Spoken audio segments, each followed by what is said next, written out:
statement of the place you're applying for. Like whether it's a festival or a theater, anywhere, read their mission statement because that's going to tell you right there what they're looking for in their submissions. I think we're a really good example. We talk about wanting to inform, inspire, move, and matter.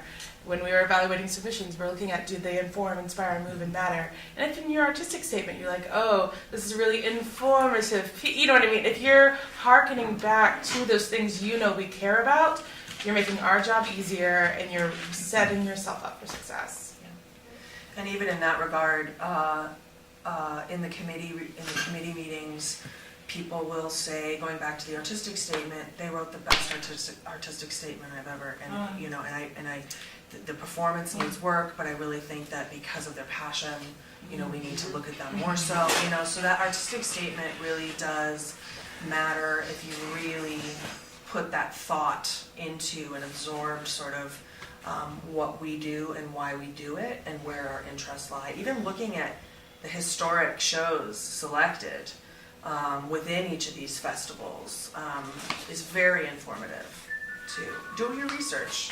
Do your research. You make the selection committee's job easier to argue for you because you're like, you know, I'm going to ask Katie, hey, so why is this show, what does this show do to inform? And she's like, well, as in they say in their artistic statement, they do this, this, and this, and here's the examples.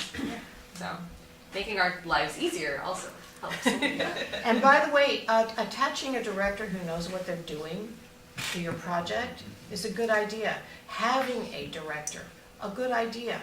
Because if we see that you've got a support team, then we go, all right, this is one step closer to production. It's not just a brilliant idea. It's an idea that has some foundation underneath it. And that tells us a whole lot about whether or not it could be successful. So try to find a director before you submit your play. Find a director who actually cares about your play and is congruent with your ideas and who digs your ideas and who is going to be supportive. The last thing you want is to get accepted into a festival and then have to search for a director or have a director who actually doesn't like you and your play very much. And then you have to bail out on that director and find a new director. Don't put yourself in that position.